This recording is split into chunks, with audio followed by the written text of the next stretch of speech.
My name is Candace Montgomery. I'm an organizer in the world. I love bringing people together. I'm also a facilitator and a trainer, so I like to create intentional space for people to learn how to build collectively. Yeah, so my job is, or like the work that I like to do, is about connecting with people based on the things that they care about in the world, and the issues and the problems that they really want to address in their world, their community, wherever, and really bringing people together based off of that common self-interest and building power to address those issues, to address the players who are behind closed doors making decisions that are causing those issues in people's lives.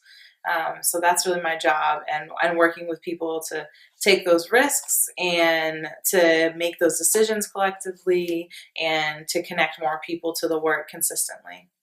My younger brother, who's 15, who is a young Black man in America, it was here this past weekend, and I was talking to him about our great grandmother, who was a sharecropper, our great grandmother Hickman, and just like really like how the reality of that, like a lot of the things that she faced in the world, the fights that she had to go through, the conversations she had to have with the young Black men in her family and the other young Black people in her family, they're so similar to today.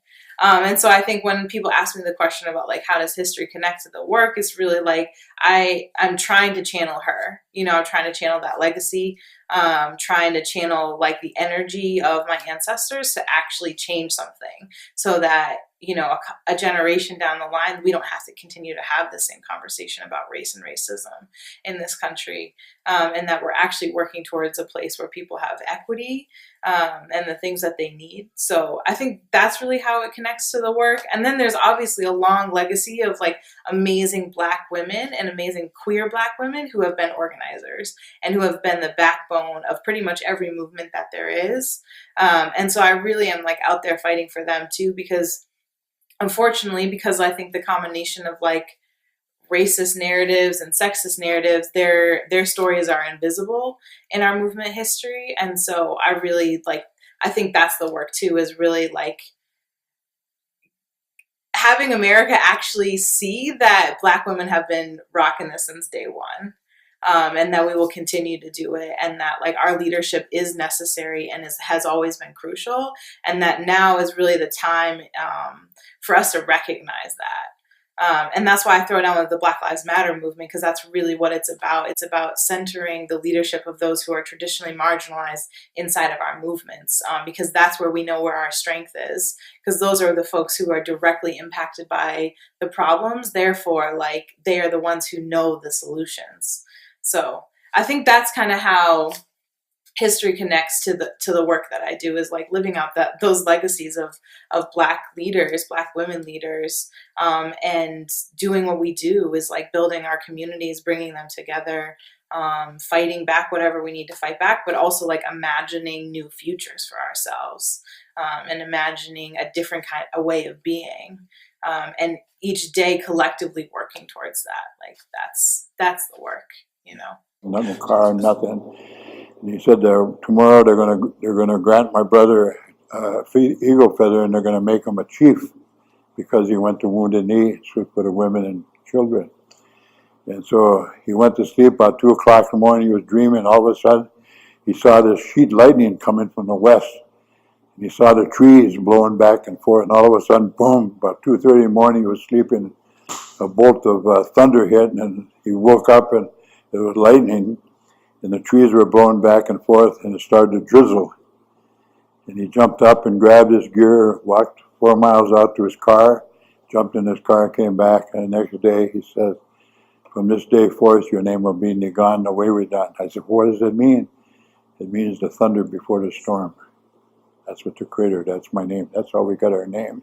And that's how my granddaughter and millions today, every family I know in America where I speak and travel, every family, when women are pregnant, I go up and touch them and tell them that you got to prepare a name for that child. Now, all the Indian people are taking back their spiritual names. They're not Matthew, Mark, and Luke, and John, or Clyde. But I like Nigan Nawewidan, thunder before the storm, a lot better than Clyde. So when we first started, we weren't allowed to have long hair, speak our language, sing songs. Our religious freedom was outlawed all over America. We couldn't sundance, we couldn't pray, we couldn't purify, we couldn't do any weddings or naming ceremonies or anything. And that was enforced by the churches monitored all that. So when we formed in July of 1968, we looked at white European education, the Bureau of Indian Affairs, which is the federal government, and organized religion. And I'm not talking about Christianity now. I have some very dear friends in the Christian world. They not only walk in Jesus Christ's footsteps, they walk in Bigfoot's footsteps into Wounded Knee when we needed them. And I have dear friends with them. I was the first person appointed to the Archdiocese of Minneapolis-St. Paul. I was the first Indigenous person ever put on a board there. And the priest that did that comes from this community. And 6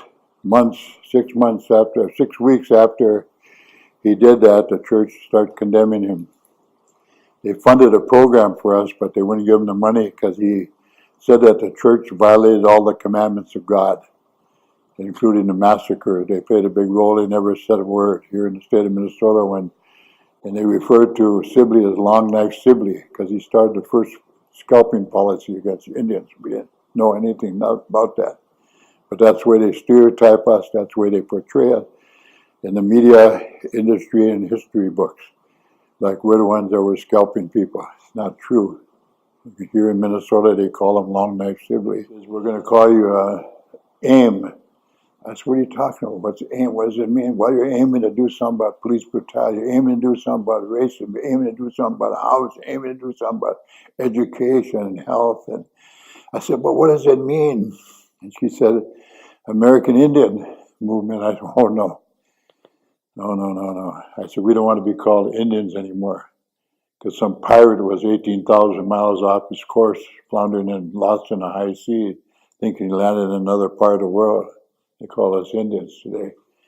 We don't, oh, she says, Graham, she said to me, she jerked me like that a little bit. She said, listen here, Sonny, Indians, what they used to oppress us, and Indians, what we used to gain our freedom. I said, okay.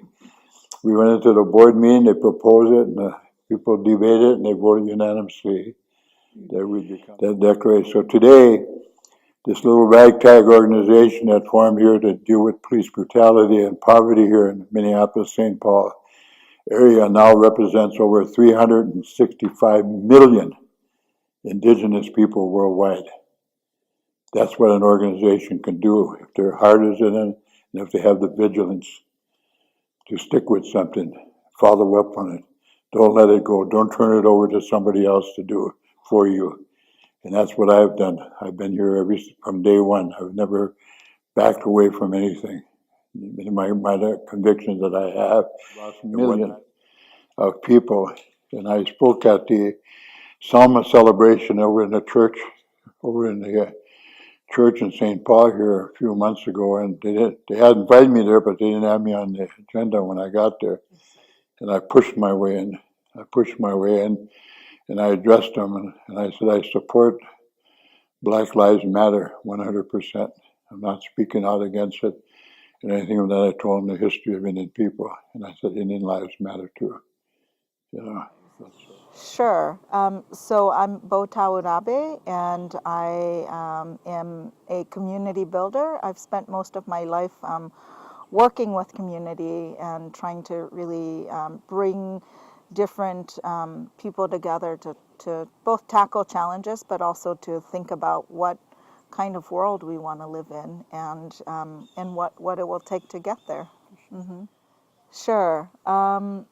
So I am a child refugee. I came here with my family when I was 6 years old, and my parents lived through what we call the secret war in Laos.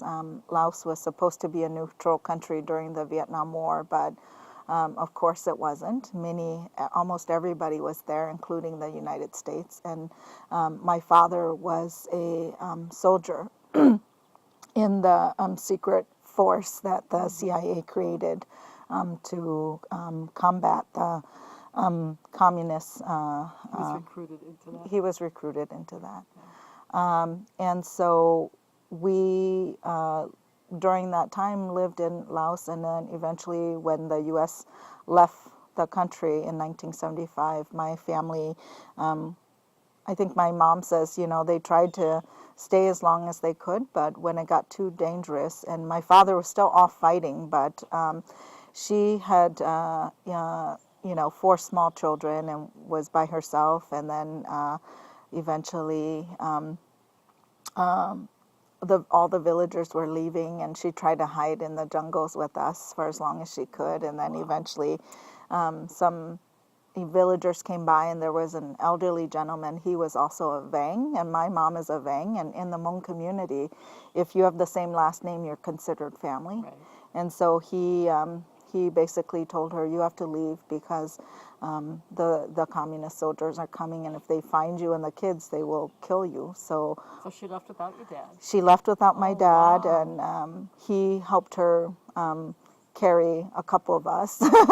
And she had some silver bars and things, so she paid another woman to carry, 2 of us, and we made our way, and somehow miraculously near the Thai border, my father found us, and so they were reunited before we entered Thailand. Okay. Yeah. Okay. Well, I think it's easiest sometimes to organize with people who are more like you at the beginning. But when you're talking about systems change, when you're talking about cultural transformation, it has to be intergenerational, right? Because a lot of the people who make up the rules or who are holders of particular values are different than you. And so, yes, and have the power and authority to persuade things happening. I mean, it could take a really long time. So I have tried in a lot of my work to make sure that there is intergenerational voice, and that is a challenge in the community, especially in the Hmong community where the majority of people are really under the age of 20. For the first time, we have many more American-born Hmong kids than foreign-born, so it's a tipping point for the community. Yeah. Just how are you convicted to the idea of justice, right? How are we attentive to what is happening to us every day, and being aware, but also more thoughtful and intentional about the kinds of actions that we take that not only solves that problem for a short term, but that pushes us to reimagine a world that is different than what we have now. And so I think, to me, vigilance is really a conviction and a commitment to continuously reflecting on our own actions as well as our larger collective action about whether it's actually achieving justice, right? So not just parity. Does everybody have the same thing? But are people able to negotiate what they need and want, right? And are solutions really designed and crafted by those who are most impacted by social injustices in our society? And I think, to me, vigilance is how do we constantly hold that in our head? Okay, I'm Ricardo Levins Morales, and I'm a visual artist, or to put it differently, I'm what do I call myself? A trickster, organizer, and healer disguised as an artist. I see the pieces of art I do as nutrients and antibodies that are designed to help stimulate the collective immune system of communities. What is it that's keeping any community or group of people from being powerful, from feeling powerful? Not in terms of the external oppressions that they're experiencing, but what is it that suppresses their own capacity to resist that? And so it's a question of storytelling. What are the stories? Where do you put the acupuncture needle, the cultural acupuncture needle, to counter the toxic narratives that people absorb that keep them from aligning with each other, or from seeing each other as potential allies, or understanding their own capacity, or understanding what are the conditions that are holding them down? Well, I was born into an anti-colonial family in Puerto Rico. My parents were involved in the independence movement. I moved to the United States in a very turbulent time. How old were you? I was 11. Okay. So I was just hitting adolescence, which is inherently a turbulent time in its own right. I left home, dropped out of high school very early, but had available to me the social movements of the day, which are about treating trauma. I mean, it's about reclaiming power, and trauma is about the loss of power, so that being involved in organizing as a youngster, I think, was inherently healing. And I've been at it ever since. I had a lot of awareness because of my family. It was the police killing of a young black man that actually drew me into political activism in Chicago at that time.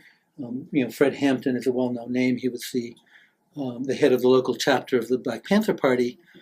To me, he didn't seem like a youngster, right? He was one of the older guys. Right? Those guys were in their 20s. But that's what made me into an activist. And over the years, I've been drawn into many different types of movements.